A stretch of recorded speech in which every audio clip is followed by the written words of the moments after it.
Hello. Hello, तू बेकार में मेरे मामले में टांग अड़ा रहा है। अगर तू इस तरह चलता रहेगा तो तुझे बहुत चीजों का सामना करना पड़ेगा। I am waiting. सुन, इतनी हेकड़ी मत दिखा। तुझे डर नहीं लगता क्या गुंडों से? अगर सच में गुंडे से बात करता तो डर लगता, पर पता है कि राउडी बेबी से बात कर रहा हूं तो मैं क्यों डरूं? तुमने मुझे कैसे पहचान लिया? तुम्हें क्या लगा ये कोई वॉर है क्या जो समझ से बिल्कुल परे है? हम तुम्हारे घर आए हुए हैं, जल्दी से आ जाओ। मेरे घर पर? लेकिन तुमने इतनी जल्दी बात क्यों की? क्यों, तुम मुझे छोड़ना चाहते हो क्या? हाँ नमस्ते। नमस्ते। चलो आ जाओ। पार्वती, हाँ पापा। आ दो, अपनी माँ को बुलाओ। माँ? आइए अंदर आइए। अच्छा मेरी बात सुनो, मेरे माता पिता तुम पर बहुत ज्यादा गुस्सा हैं और अगर उन्होंने तुम्हें देख लिया तो पता नहीं कैसे रिएक्ट करेंगे। वैसे भी शादी के बाद कौन सा अच्छे से पेश आएंगे, वो अभी से झेलना पड़ेगा। तुम जल्दी से घर आ जाओ। ओके? ठीक है, मैं आ रहा हूँ। सॉरी आंटी, मैं वेत्री को जाने बिना ही बहुत कुछ बोल गई। हाँ बहन जी, अगर आप लोग सहमत हो तो हम बात करने के लिए अंदर चल सकते हैं और बैठकर बात कर सकते हैं। अगर आप सहमत नहीं तो हम बेटी को लेकर चले जाएंगे। जब इसने फैसला कर ही लिया है कि मेरे बेटे के साथ जिंदगी बितानी है तो बहू को लेकर अंदर आइए ना। चलो बेटी। मैं बाइक को स्टार्ट ही रखता हूँ। कोई जरूरत नहीं है, अरे तो तेरी अंदर चल। सेफ्टी के लिए बोल रहा हूँ। अरे उसने मुझसे ऐसा ही कहा तो मैं आपको बता रहा हूँ। हाँ नमस्ते। नमस्ते। नमस्ते। बैठिए ना, बैठिए बैठिए। अरे माँ। क्यों भाई, राउंड मार कर आया है क्या? हाँ अंकल, 2 राउंड। क्या कहा? मतलब हम दिन में 2 बार घूमने जाते हैं। अरे माँ, उस दिन इन लोगों ने हमारा इतना अपमान किया था और आज तुम उनका स्वागत कर रही हो। माँ, मैं तुमसे बात कर रहा हूँ और तुम ठंडी कॉफी बनाने में लगी हुई हो। ठंडी नहीं, गर्म। भैया 1 घंटा हो गया है, कॉफी लेकर आओ ना। कॉफी लेकर आओ बेटी। ए, लगता है ये पागल हो गया है।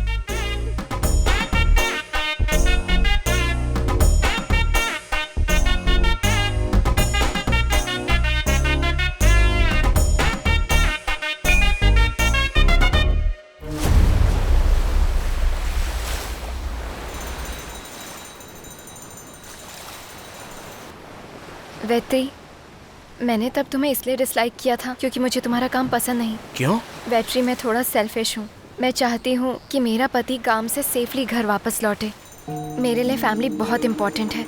तुम्हें सोशल मीडिया पर देखकर मुझे डर लगता है कि मैं कहीं तुम्हें खो ना दूँ, इसीलिए रिजेक्ट किया था। लेकिन अब मेरा दिल कहता है कि तुम चाहे जो कुछ भी करो, उसमें मुझे तुम्हारा साथ देना चाहिए। जब मैं तुम्हारे घर आया था तब अगर तुम बोल देती कि मैं तुम्हें बहुत पसंद हूँ तो मुझे नहीं लगता कि तुम्हारे साथ मुझे प्यार हो जाता। जब से तुमने मुझे रिजेक्ट किया था तब से ही मैं कुछ करने के लिए उतावला सा हो गया था, जानती हो। और इसी तरह मेरा प्यार तुम पर बढ़ता गया। ठीक है, बताओ क्या खाना चाहती हो? आइसक्रीम।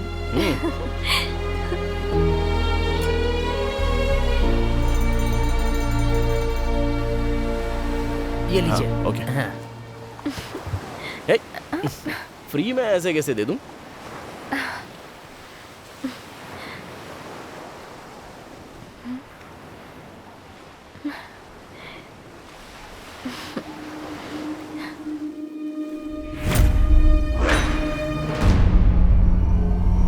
वेत्री,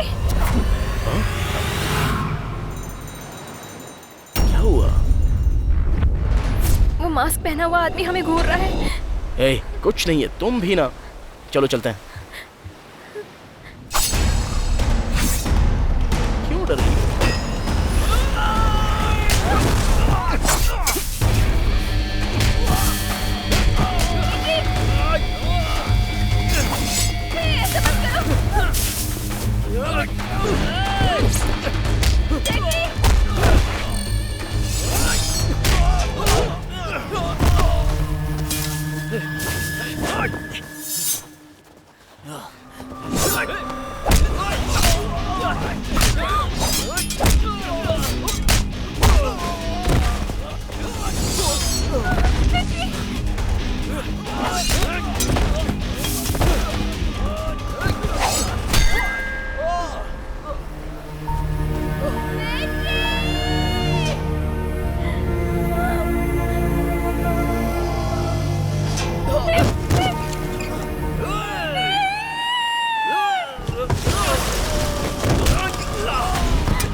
लावण्या, लावण्या,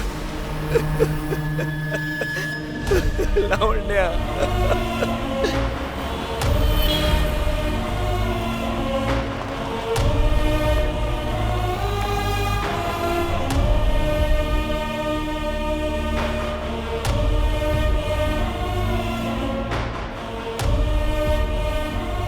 सिर पर चोट लगने की वजह से उसके ब्रेन को माइल्ड हैमरेज हुआ है। वो अभी भी बेहोश पड़ी है, तो अगले 48 घंटों तक हम कुछ भी नहीं बता सकते।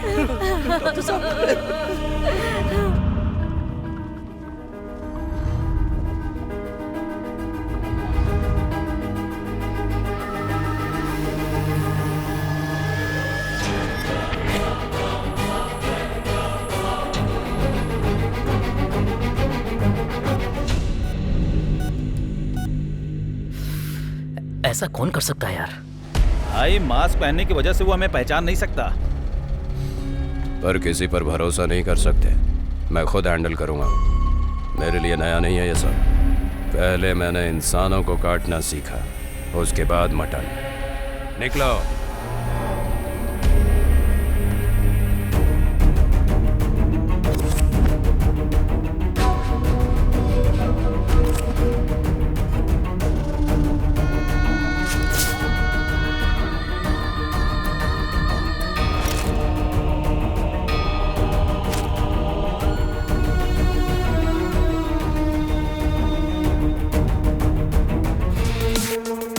भाई वो छानबीन में लगा है और यहाँ बॉस डांट रहे हैं। चलो उसे अपनी ताकत दिखाते हैं।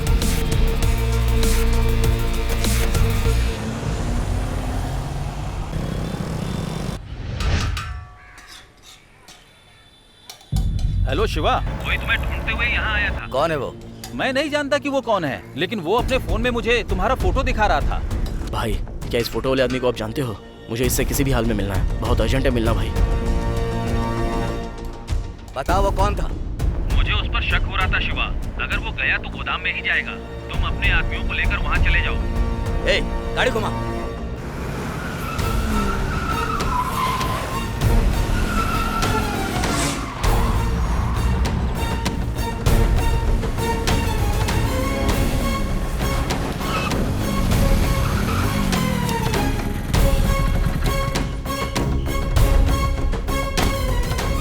ए, चलाओ।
अबे कहाँ छिपा है? हिम्मत है तो बाहर आ। छिपकर कहाँ बैठा है?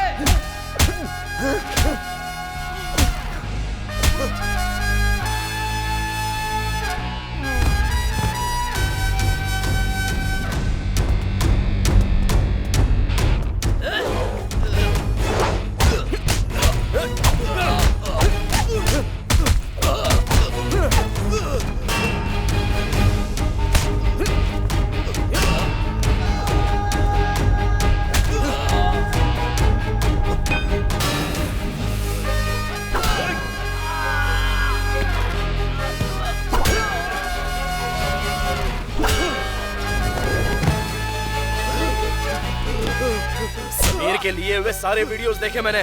कौन है तू? और तुम सब लोग मिलकर क्या कर रहे हो? क्या किया तूने समीर के साथ?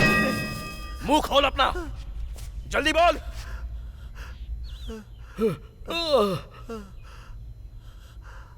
बोलना। हमने सुपर बिरयानी का धंधा शुरू किया था। धंधा बहुत ही अच्छा चल रहा था। पूरे चेन्नई में 100 से 150 कस्टमर को सप्लाई कर रहे थे। बोलता रहे, बोलना। बताता हूँ, हम एक ही जगह बिरयानी बनाते हैं, पूरे शहर में सप्लाई देते हैं। जैसे हमारा डिमांड बढ़ता गया, हमें मटन की जरूरत पड़ने लगी। चेन्नई में 1 किलो मटन 650 से 750 है, इसीलिए हम राजस्थान से 300 रुपए में मंगवाने लगे।